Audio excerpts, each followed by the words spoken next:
بسم اللہ الرحمن الرحیم۔ حضرات محمد وآل محمد کو درود اور سلام کے ساتھ اللہم صلی علی محمد وآل محمد۔ ساری تعریفیں خالق باری کے لیے کہ جس نے انسان کو اشرف المخلوق بننے کے لیے خاص کو پیدا کیا اور شرف کے راستے بھی اس طرح کی روشنی کا انتظام کیا اور شرف کا سب سے اہم راستہ علم، یہ علم ہے جو انسان کو فضیلت دیتا ہے۔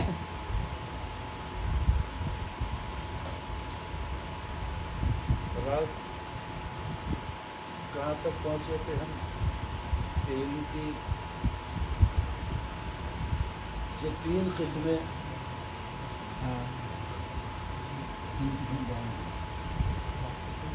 پہلی قسم علم حقیقت اشیاء، دوسری قسم علم ما کان و ما یکون، اور تیسری معرفت۔ تو میں نے عرض یہ کیا تھا کہ علم حقیقت اشیاء کے تمام ظاہری علوم ہیں جو سائنس اور ٹیکنالوجی سے لے کر فزکس اور فزیولوجی تک جتنے بھی علوم ہیں اشیاء کی حقیقت جاننے والے، یہ ہر انسان حاصل بھی کر سکتا ہے اور اس کے لیے اس کے پاس مدرسے ہیں، مکتب ہے، یونیورسٹیز ہیں، کالجز ہیں، جتنا چاہے اتنا حاصل کرے، چونکہ اس کی حد کوئی نہیں ہے، مگر ایک جگہ جا کر کبھی نہ کبھی حد آ جائے گی، چونکہ اشیاء کی ہی حد ہے۔ کائنات میں جتنی تخلیق اللہ کی ہے،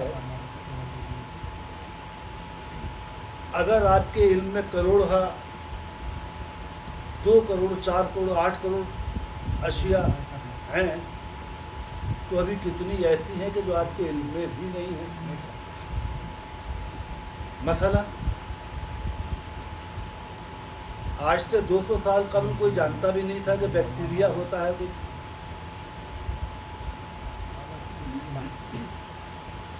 100-150 سال بعد انسان کے علم میں آیا، 100-150 سال پہلے جب مائکروسکوپ ایجاد ہوا، ارے بیکٹیریا ہوتے ہیں، بیماری کے سبب یہ ہوتے ہیں، پیتھوجنس ہوتے ہیں، لیونگ آرگنزم میں بالکل جاندار ہیں یہ، وہ انسانی خون میں۔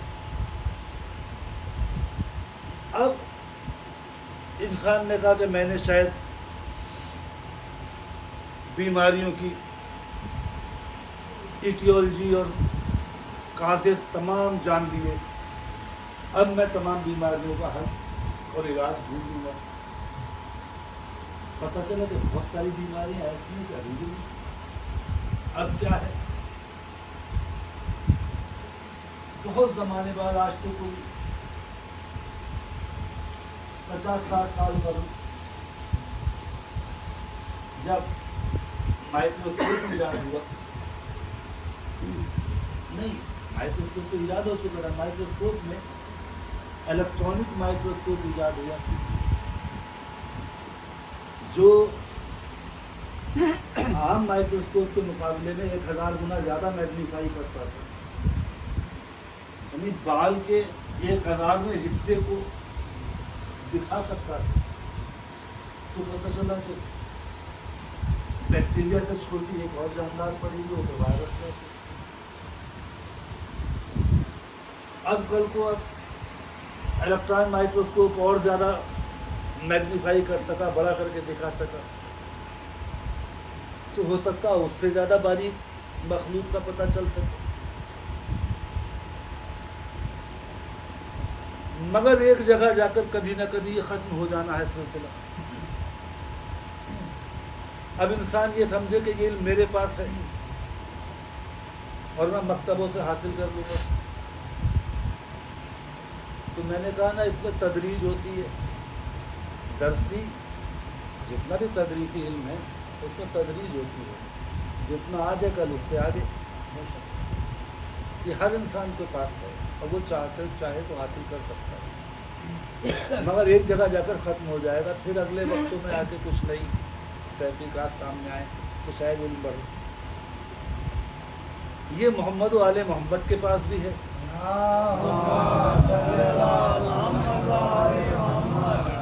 مگر سوال یہ کہ یہ کون سے مدرسے میں پڑھے تھے، یہ کون سے اسکول میں پڑھے تھے، کسی کالج میں گئے تھے؟ دور مت جائیے، ہم تو حسنین کا پوری زندگی ساری سمانے ہر انسان کو معلوم ہے، ان کا بچپنا معلوم ہے، ان کا مدرسہ تو مسجد تھی جہاں جا کے کبھی بھی نانا کی پشت پہ بیٹھ جایا کرتے تھے، کبھی نانا کے زانوں پر بیٹھ جاتے تھے، کبھی نانا کے کاندھوں پہ بیٹھ جاتے تھے۔ ہم نے نہیں دیکھا کہ جیب میں ایک آدھ پین لگا ہوا، ہاتھ میں ایک آدھ تختی ہو یا ایک آدھ نوٹ بک لیے جا رہے ہوں مسجد میں۔ تو ان کا استاد کون ہے؟ ان کا استاد وہ ہو جو ان سے زیادہ پڑھا لکھا ہو۔ جب ان سے زیادہ پڑھا لکھا کوئی نہیں سوائے اللہ کے، اللہ کہہ رہا ہے، قرآن میں کہہ رہا ہے، علمکم عالم تکن تعلم۔ ہم نے آپ کو ہر اس شے کا، ہر وہ شے کا علم دیا جو آپ نہیں جانتے تھے۔ سورہ نساء ہے، 113ویں آیت ہے، پڑھ لیجیے گا۔ کیا فرمایا قرآن نے؟ ہم نے آپ کو ہر اس شے کا علم دیا جو آپ نہیں جانتے تھے۔ اب کبھی غور کیجئے گا، اللہ اسے یوں بھی کہہ سکتا تھا کہ ہم نے آپ کو ہر شے کا علم دیا۔ یہ کہنے کی کیا ضرورت ہے کہ ہر اس شے کا علم دیا جو آپ نہیں جانتے تھے؟ بھئی یہ تو آپ سیدھے سیدھے ایسے کہہ سکتے تھے کہ ہم نے آپ کو ہر شے کا علم دیا، لیکن ہر شے کا علم دینے کا مطلب یہ ہے جیسے پروردگار عالم نے جو دیا تو دے دیا، جو علم دینا تھا وہ دے دیا، ساری اشیاء کا دے دیا، لیکن جو آپ نہیں جانتے تھے، کہنے کا مطلب یہ کہ اس کے بعد اللہ نے پھر ایک تنقیدی نگاہ ڈالی، کہیں کچھ ایسا تو نہیں جو رہ گیا ہو، اور جو رہ گیا وہ دوبارہ دیا۔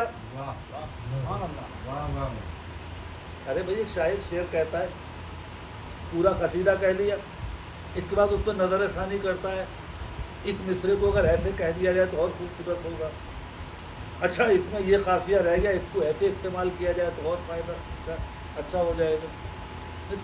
ایک مصور تصویر بناتا ہے تو اس کے اوپر پھر نظر ثانی کرتا ہے، یہ بیک گراؤنڈ ایسی نہیں، اس کلر کی ہو تو اور اچھا ہے، لینڈ اسکیپ ایسا ہو تو اور اچھا ہے، کلرز کا انتخاب یہ والے کلرز نہ ہو، یہ والے کلرز ہوں، اور زیادہ اچھی لگے گی ترکیب، اسے نظر ثانی کہتے ہیں۔ گویا محمد و آل محمد کو علم دے کر اللہ نے ایک بار میں علم نہیں دیا ہے اور پھر تنقیدی نگاہ ڈالی ہے، کہیں کچھ کوئی کمی کسی علم میں، کسی شے کا علم کم نہ رہ جائے تو پھر دوبارہ دیا ہو، ورنہ ایک بار کہہ دیا تھا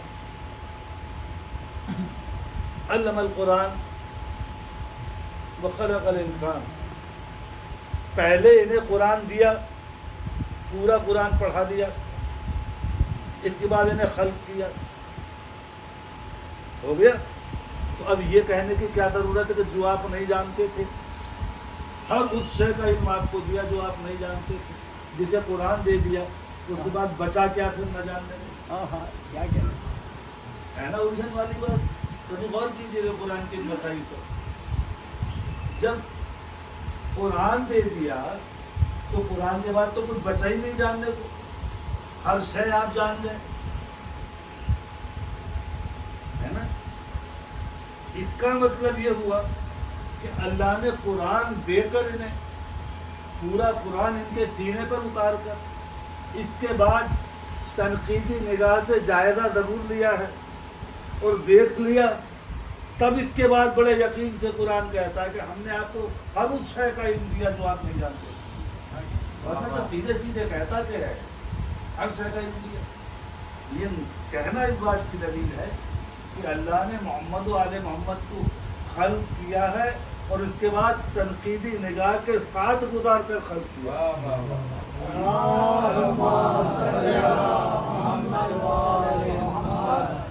اور بھائی صاحب اب بالکل سامنے کی بات پر آ جاؤں، اگر باقاعدہ خلق کر کے تنقیدی نگاہ نہ ڈالی ہوتی تو بھلا کیسے ممکن ہے کہ خلق کیا اور اس کے بعد محمد بنا دیا؟ محمد کہتے ہیں تعریف کیا ہوا، خود بن گئے محمود، تعریف کرنے والا، گویا تنقیدی نگاہ ڈالتا جاتا تھا، ایک ایک صفت سامنے آتی جاتی تھی، تعریف کرتا جاتا تھا، اتنی تعریف کی کہ محمد بنا دیا، خود محمود بن گیا، اور تعریف کرتے کرتے جب خود کو پیار آنے لگا تو محبوب بنا لیا۔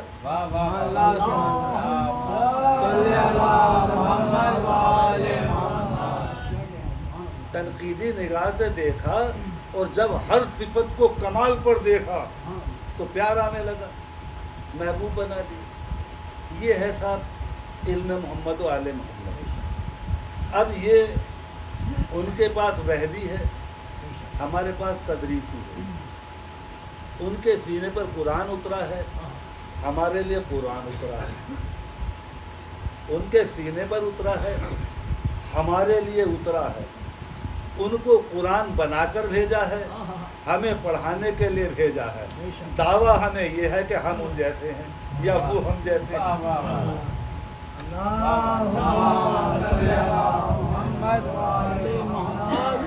وجہ یہ ہے کہ مسلمان کو ضد یہ ہے کہ قرآن کی کسی بات کو نہیں ماننا ہے، قرآن کو ماننا ہے،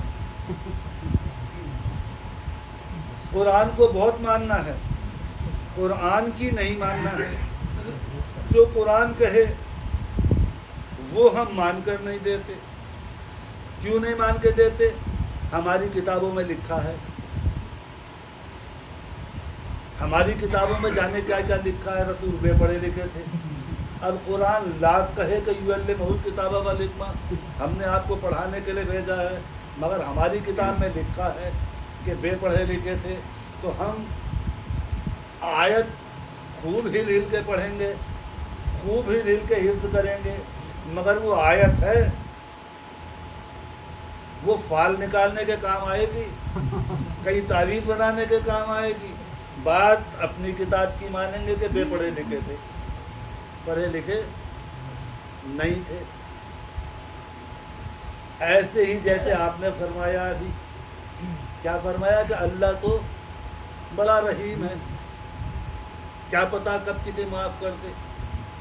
یہ آپ جو سن کے آئے ہیں کوئی نئی بات نہیں ہے۔ پاکستان میں باقاعدہ اتفاق سے جب تھوڑا لڑکپن تھا، جب نئے نئے فیس بک کا شوق ہوا تو فیس بک پہ ہم بھی دیکھا کرتے تھے پوسٹ اس طرح کی، اور بحثوں میں لگے ہوئے لوگ، تو کبھی کبھی ہم بھی کمنٹ ڈال دیا کرتے تھے۔ ہم نے دیکھا کہ جتنے جاہل ہیں یا جتنے مزاج میں خباثت یا کوئی نفرت لیے ہوئے لوگ، وہ بہت زیادہ فیس بک پر ایکٹیو ہیں، تو دھیرے دھیرے چھوڑتا چلا گیا۔ اس کے بعد اس زمانے میں نے یہ بہت بحثیں دیکھی ہیں، خاص طور سے یزید کو بچانے کے لیے۔ مولوی صاحب فرماتے ہیں اللہ تعالیٰ بڑا رحیم و کریم، ہم بھی تھے اس وقت، ہم نے ڈال دیا تھا اگر رحیم و کریم ہے تو وہ عادل بھی تو ہے۔ بھائی قرآن جہاں اللہ کو رحیم بتا رہا ہے، کریم بتا رہا ہے، وہاں عادل بھی تو بتا رہا ہے، وہاں جبار بھی بتلا رہا ہے، وہاں قہار بھی بتلا رہا ہے۔ مگر مولوی صاحب نہ جبار کو مانیں گے، نہ قہار کو نہ مانیں گے، نہ عادل کو مانیں گے، انہیں تو صرف یزید کو بچانا کہ رحیم و کریم ہے، کیا پتہ اللہ تعالیٰ معاف کر دے۔ ایک مرتبہ ایک بحث میں الجھ گئے ہم بھی، ہم نے کہا صاحب نہیں معاف کر سکتا اللہ، بولے آپ توبہ توبہ، آپ اللہ کے قادر ہونے پہ شک کر رہے ہیں کہ آپ نے کر سکتا لفظ استعمال کیا؟ میں نے کہا اس کی صفت عدل کی بنا پر، اس کی صفت عدل یہ کہتی ہے کہ ظالم کو معاف نہیں کروں گا۔ اور دوسری بات یہ ہے، اللہ تعالیٰ وعدہ کر رہا ہے کہ اپنے حقوق ایک بار کو معاف کر دوں گا، لیکن حقوق العباد بندوں کے حق معاف نہیں کروں گا۔ تو جس نے جو قتل ہوا ہے اس کا حق ہے کہ وہ انصاف مانگے، عدل مانگے۔ اس عدل کو اللہ نظر انداز نہیں کر سکتا۔ وہ کیسے معاف کر دے گا؟ جو مقتول ہے وہ معاف کرے۔ اگر مقتول معاف کرے تو آپ معاف ہو سکتے ہیں۔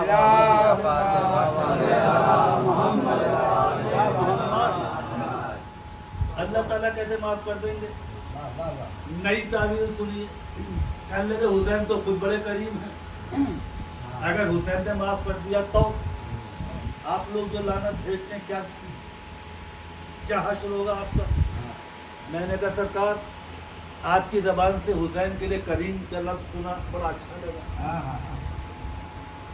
خدا کرے آپ اس پہ یقین بھی رکھتے ہیں، مگر آپ نے استعمال کیا اس وقت یزید کو بچانے کے لیے۔ حسین بڑے کریم ہیں، میں کہہ رہا ہوں کریم ابن کریم ہے، ان کے خاندان کی صفت ہے کرم۔ عین ممکن ہے حسین معاف کر دیں مگر یزید پھر بھی نہیں بخشا جائے گا۔ کہنے لگے اب پھر کون سی پریشانی رہ گئی؟ میں نے کہا میں نہیں بخشا جانے دوں گا۔ کہنے لگے آپ کون ہوتے؟ میں کہا 14 سال سے رو رہا ہوں، میرے آنسوؤں کا حساب کون دے گا؟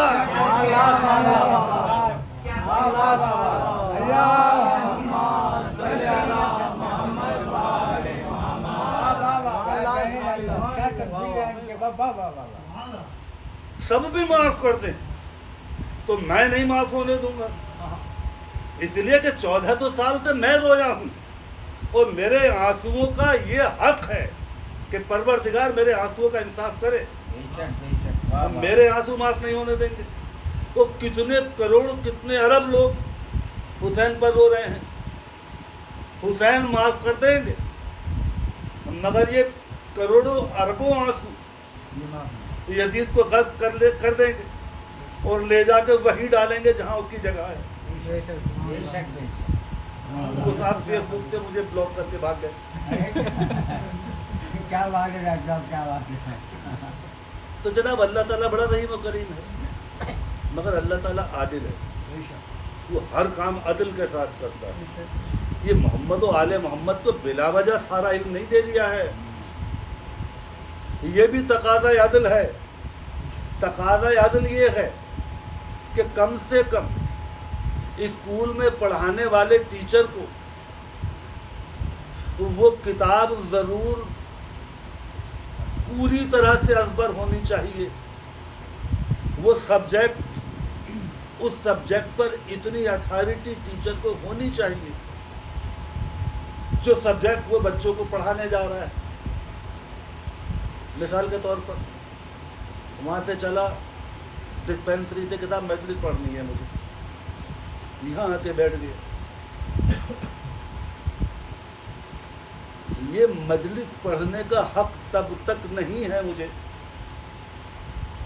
جب تک میں مجلس کے آداب و اطوار سے آگاہ نہ ہوں، جب تک جس موضوع پر بول رہا ہوں اس موضوع پر اعتماد کے ساتھ یقین کے ساتھ کافی دیر تک بول نہ سکتا ہوں، اور اگر اس درمیان کسی نے اٹھ کر میری گفتگو پر سوال کر لیے، ان سوال کے جواب دینے کی صلاحیت اور اہلیت میرے اندر نہیں ہے، تو مجھے حق نہیں ہے ممبر پر بیٹھنے کا۔ کیا بات ہے، تو ممبر پر بیٹھنے کا حق نہیں ہے۔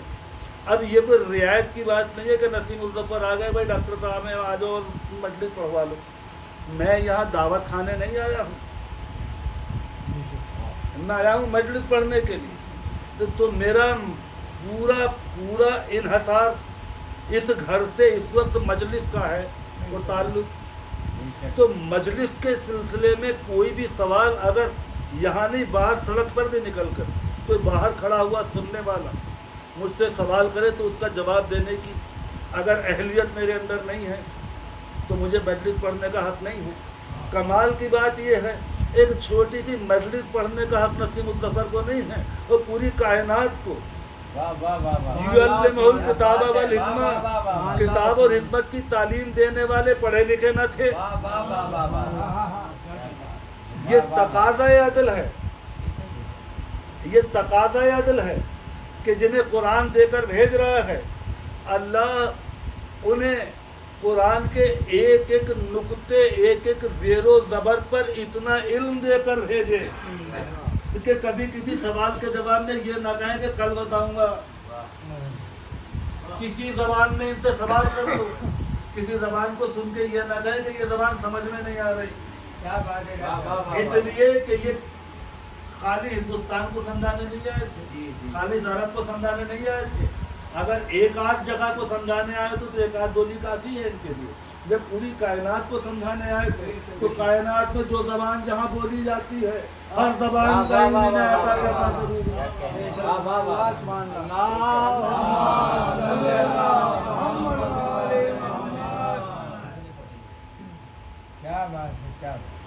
اب کمال ہے،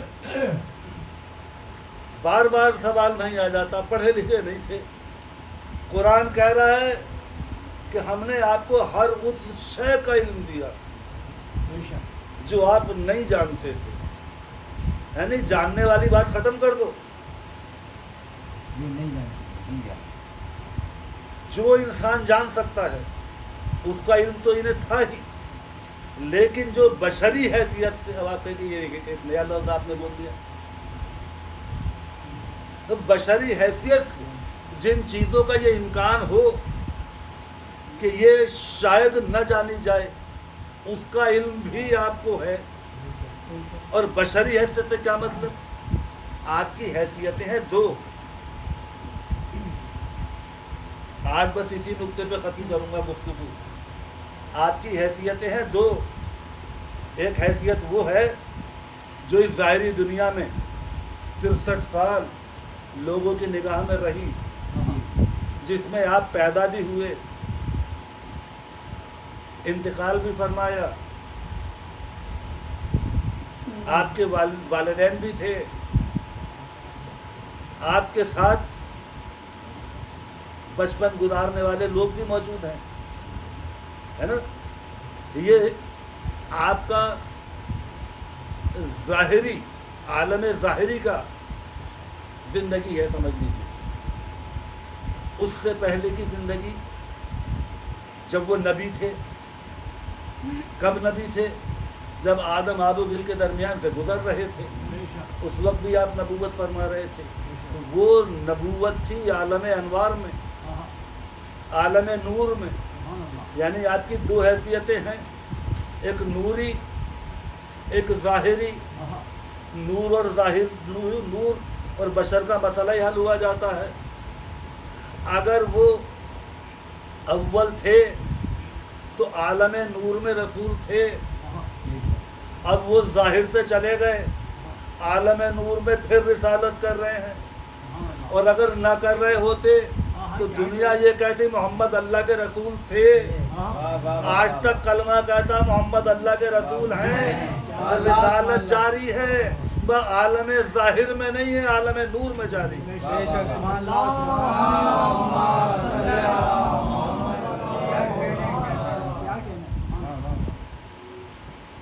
اس لیے جب کوئی یا محمد یا علی یا حسین یا عباس کہنے پہ اعتراض کرے تو اسے بتا دینا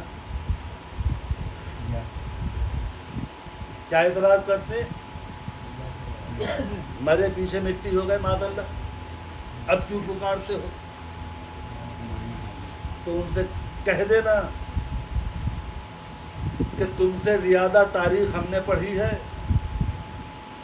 ہمیں وہ تاریخ بھی معلوم ہے جس دن آپ نے انتقال فرمایا تھا، ہمیں وہ جگہ بھی معلوم ہے جہاں آپ دفن ہیں، ہمیں وہ بھی معلوم ہے جو آپ کے دفن میں تھے، ہمیں وہ بھی معلوم ہے جو دفن چھوڑ کر چلا گیا۔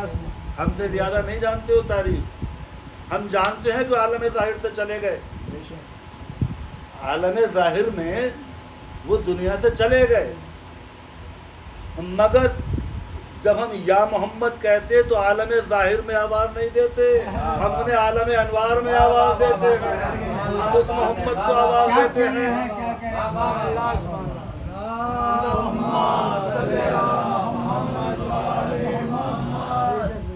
ہم یا محمد کہہ کے آواز ان محمد کو دیتے ہیں کہ جو دنیا میں آنے سے قبل رسول تھے اور دنیا سے جانے کے بعد رسول تھے، ہم انہیں آواز دیتے ہیں، ہم کوئی شرک نہیں کرتے۔ اگر مولوی نے قرآن صحیح پڑھا ہوتا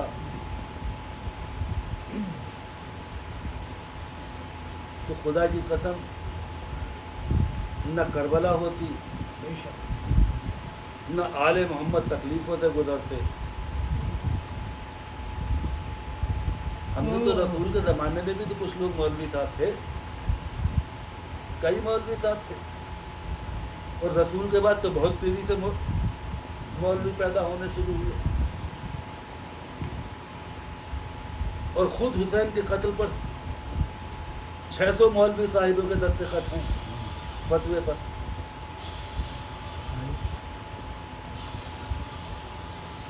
یہ 600 مولویوں کا قتل حسین کے فتوے پر دستخط ہونا اس بات کا بتلاتا ہے کہ قرآن تو بڑی چیز ہے، وہ تو لا رب العیابس الا فی کتاب مبین، کائنات کا کوئی بچہ ہی نہیں جو اس کے اندر نہ ہے۔ جن محمد و آل محمد کو ظاہری آنکھوں سے ظاہری زندگی میں چلتے پھرتے دیکھا تھا، ان کے اقوال اگر سمجھ لیے ہوتے، کیوں؟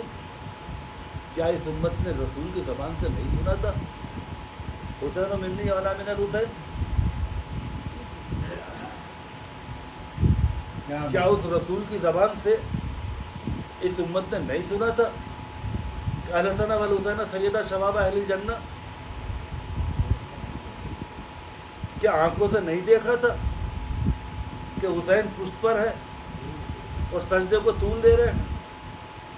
کیا آنکھوں سے نہیں دیکھا تھا کہ حسین مسجد میں داخل ہوئے، قبا کے دامن میں پیر الجھا گر گئے، حسین کا گرنا تھا، خطبہ تک کیا، دوڑ کر اٹھا لیا، اصحاب رسول حیرت سے دیکھ رہے ہیں یہ کون سا نیا کام کر دیا، خطبہ جمعہ ترک نہیں ہوتا درمیان میں، اور رسول نے خطبہ جمعہ ترک کر دیا۔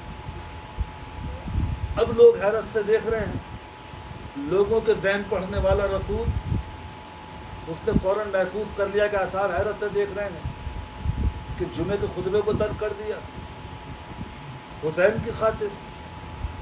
حسین اگر سوال کر لیتے اصحاب تو شاید رسول یہی جواب دیتے کہ تم خطبہ جمعہ کی بات کر رہے ہو، یہ حرمت جمعہ دعویٰ تھی جسے میں نے اٹھا دیا، تم خطبہ، یہ حرمت نماز جمعہ ہے جسے میں نے اٹھایا ہے۔ لیکن سوال کرنے کی کسی میں ہمت نہ تھی، تو آپ نے زانو پر بٹھایا، پیار کیا اور کہا ایھا الناس، یہ میرا حسین ہے، مصباح الہدیٰ اور سفینۃ النجاہ، یہ ہدایت کا چراغ ہے، نجات کا سفینہ ہے۔ اور اس کے بعد آپ نے مصائب بیان کرنا شروع کیے، مصائب بیان کرنا شروع کیے۔ میرے نواسے کو، میری امت 3 دن کا بھوکا پیاسا، ایک بے آب و گیا جلتے ہوئے صحرا میں ذبح کرے گی۔ اب خود کی آنکھوں سے آنسو جاری ہیں، اصحاب کی آنکھوں سے جاری ہیں۔ ہم سے مولوی صاحب کہتے ہیں کہ مجلس بدعت ہے، مولوی صاحب آ کے دیکھو مجلس سنت رسول ہے، پہلی مجلس رسول نے پڑھی اور ایک بار نہیں پڑھی ہے۔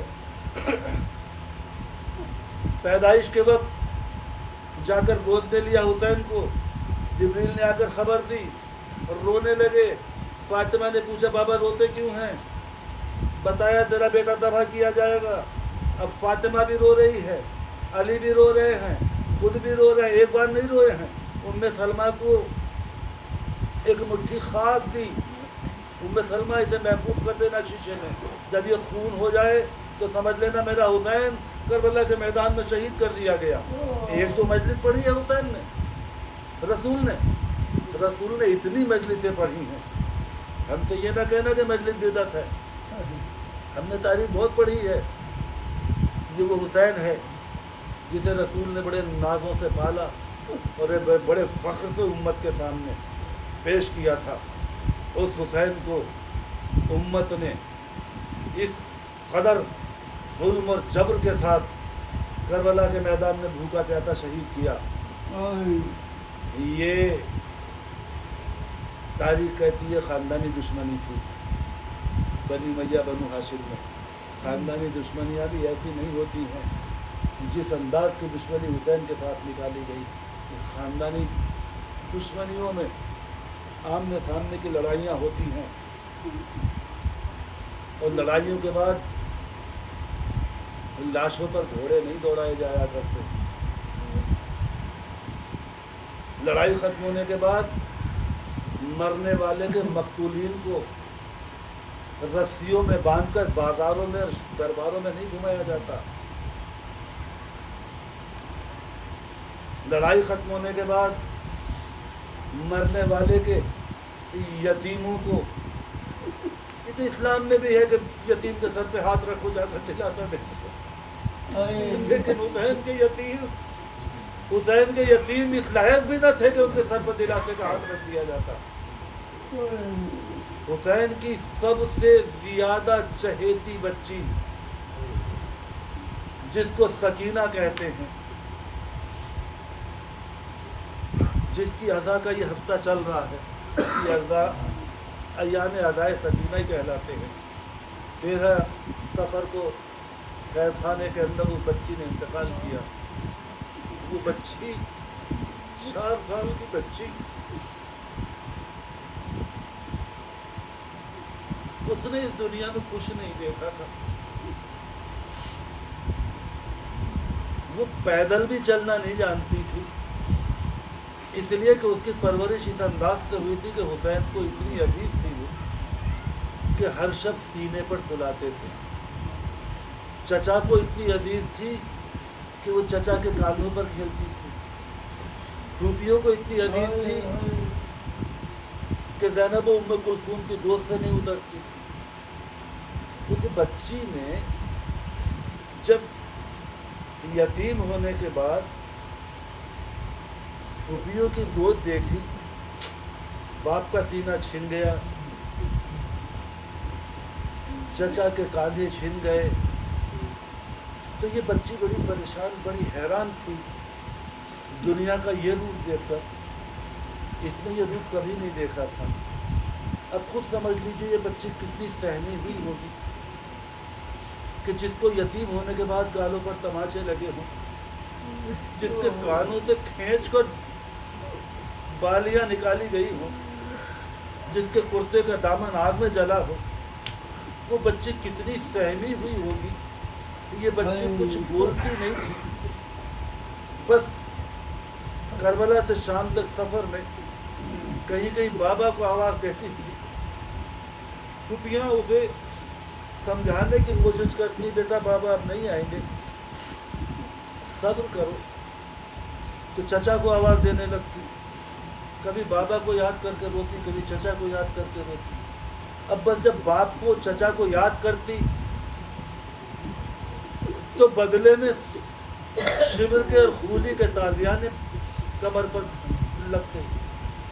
یہ بچی شام پہنچتے پہنچتے اتنی زخمی ہو چکی تھی تازیانوں سے کہ اس کے بدن کا کرتا خون سے چپک چکا تھا. اس کے بدن کا